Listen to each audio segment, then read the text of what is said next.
Assalamualaikum warahmatullahi wabarakatuh. Halo Ibu Vika, perkenalkan nama saya Ramariana. Saya adalah mahasiswa PJJ S1 Akuntansi Universitas Asia dengan NIM 250301010004. Hari ini saya akan presentasikan video PPT mengenai observasi UMKM saya. Oke, langsung saja ke pembahasan pertama mengenai target observasi saya. Saya mengobservasi salah satu kedai martabak yang populer di dekat kantor cabang saya tentang bisnis. Saya mengobservasi Martabak Bangka Arjuna. Martabak Bangka Arjuna adalah kedai martabak yang sudah berdiri sejak 2020, tepatnya 5 tahun terakhir. Awalnya kedai ini berdiri di cabang Keramat Mulia, Jalan Keramat Mulia, di Kecamatan Keramat Mulia. Akan tapi dikarenakan permasalahan biaya permodalan dan sewa serta administrasinya, maka pemiliknya melakukan perubahan letak kedainya sehingga berubah ke Jalan Kelapa Gunung di Kecamatan Kelapa Gunung Kuningan. Kedai ini memiliki dua produk utama, yaitu martabak manis atau terang bulan dan martabak asin atau martabak telur. Nah, martabak-martabak ini memiliki beberapa varian rasa. Untuk martabak telur ada telur bebek dan juga telur ayam. Untuk martabak manis ada martabak rasa keju, rasa kacang, stroberi, ketan, dan lain sebagainya. Kedai ini juga terkenal akan dua varian rasa dan tiga varian rasa yang bisa dicampur. Materi selanjutnya adalah keputusan manajemen harian yang menentukan usaha, yang sangat krusial ya. Oke, kedai ini sebenarnya sangat populer dan sudah sangat terkenal di Kecamatan Keramat Mulia, Kecamatan Kelapa Gunung, dan beberapa kecamatan Kuningan lainnya. Dikarenakan kepopulerannya ini berasal dari rasanya yang enak dan juga tetap konsisten sama seperti dulu. Kemudian juga produknya itu sangat premium, memiliki kualitas yang sangat tinggi, gitu ya. Nah, kedai ini selama berdiri telah melalui trial error oleh pembuatnya beberapa kali untuk menemukan komposisi sempurna dari resep dari bahan baku martabaknya. Dan saat ini kunci kepremiumannya terletak pada bahan pokoknya yang premium dengan kualitas yang baik dan tinggi tanpa pernah menurunkan standarnya. Oke, sehingga keputusan manajemen krusial yang dilakukan oleh ownernya setiap harinya adalah selalu konsisten membeli bahan baku yang berasal dari tempat yang sama. Setiap harinya, baik itu dari merek, sumbernya, tempatnya, takarannya, dan pengolahan bahan bakunya secara terus-menerus sehingga memberikan kesan familiar dan juga konsisten untuk pelanggan dari bagian rasa dan kualitasnya. Materi selanjutnya adalah permasalahan organisasi. Setelah saya analisa dan juga setelah saya observasi, ada dua permasalahan besar di kedai UMKM ini.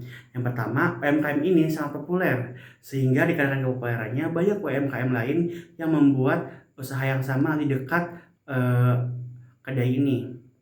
Yang pertama adalah bertumbuhnya jumlah kompetitor, membuat harga jual semakin kompetitif sehingga margin laba semakin menipis dikarenakan owner mengikuti harga jual di pasaran. Yang kedua adalah produk yang tersedia dijual secara konsisten dengan kualitas yang sama, takaran yang sama, rasa yang sama, sehingga memiliki rasa familiar untuk beberapa konsumen. Akan tetapi beberapa konsumen juga cepat merasa bosan dengan produk yang itu saja.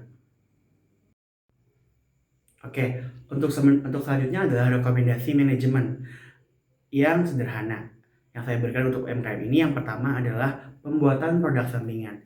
Kenapa pembuatan produk sampingan? Karena pembuatan produk sampingan yang menggunakan bahan baku yang mirip dengan bahan baku produk utama martabak ini dapat meningkatkan omset sehingga penjualan akan semakin banyak dan juga akan semakin variatif. Selain itu, selain dari peningkatan omset juga, ini juga memberikan kesan menu yang variatif untuk customer-customer yang sudah lama, sehingga memberikan kesan baru untuk customer lama. Oke, ini adalah contoh-contoh produk yang saya buat untuk sebagai contoh dari produk sampingan untuk UMKM ini. Yang pertama ini ada martabak mini for kids. Ini sangat simpel dan sederhana, bahan pakainya juga sama seperti bahan martabak pada umumnya, bahan utama. Jadi sehingga kalau misalnya ada yang mau, membeli martabak dengan harga yang lebih murah dan juga untuk porsi yang lebih kecil, mereka bisa membuat, martabak mini for kids atau memesan martabak mini for kids ini. Selain dengan bahan baku yang lebih sedikit, harganya juga nggak akan terlalu jauh dari harga, martabak reguler pada umumnya, sehingga bisa mengurangi cost dari, penggunaan bahan baku dan menambah margin labanya. Kemudian yang kedua ada pancake Gen Z gitu ya. Untuk Gen Z ini, mereka lebih, familiar atau lebih menyukai hal-hal yang berbau hits atau viral. Nah, untuk pancake ini, kita buat rasa-rasa yang disukai oleh Gen Z. Biasanya Gen Z ini menyukai rasa yang unik seperti dan esentrik seperti matcha, coffee, red velvet, latte. Ini bisa dikreasikan kepada produk yang kedua atau produk pancake Gen Z ini, sehingga bisa membuat variasi menu yang lebih banyak gitu. Pancake ini juga terbuat dari bahan yang mirip dengan martabak, hanya sedikit tambahan ragi saja yang berbeda dari martabaknya, sehingga penggunaan bahan baku bisa ditekan untuk biayanya. Kemudian crepes atau crepes gitu ya, penyebutannya cukup sulit. Crepes ini adalah makanan, jajanan normal pada umumnya untuk anak-anak SD, SMP, ataupun SMA yang sering kita temui.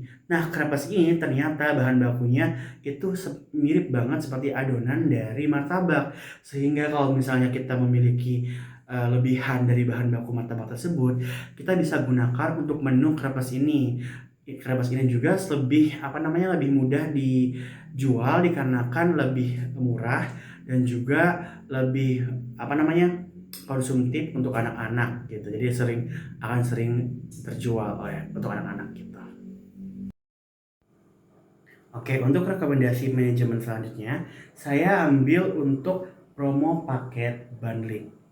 Kenapa? Mengingat rekomendasi tadi, yang pertama kita sudah buat beberapa varian, eee, produk sampingan, produk baru yang menambah variatif dari menu. Kini kita buat promo paket bundling. Alasannya agar dalam sekali beli bisa membeli lebih dari satu produk sehingga omset kita akan bertambah, jadi lebih mudah terjual gitu. Nah, ini juga akan membuat kesan murah dikarenakan ada paket bundlingnya. Padahal untuk harganya kita akan sesuaikan dengan, marginnya juga gitu. Oke, kesimpulan dari presentasi ini adalah observasi yang saya lakukan kepada kedai martabak Arjuna Bangka ini.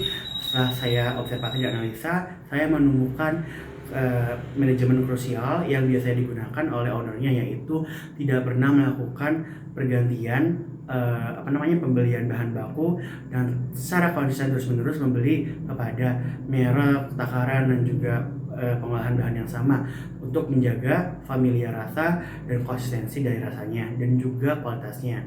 Kemudian Kemudian dari permasalahan organisasi ini adalah banyaknya kompetitor di dekat cabang sehingga harga jual semakin kompetitif gitu. Kemudian juga ada di menunya yang kurang variatif. Dan solusi manajemen sederhana yang saya berikan untuk UMKM ini adalah dua. Yang pertama adalah tambahkan produk sampingan untuk dijual untuk menambah omset dan juga menambah margin labanya. Dan juga yang kedua adalah paket bundling untuk penambahan omset, karena agar nasabah ketika membeli tidak satu tapi beberapa produk yang bisa kita jual gitu. Terima kasih Bu Pika atas kesempatannya dan juga atas perhatiannya. Saya harap Ibu Pika baik selalu dan sampai jumpa.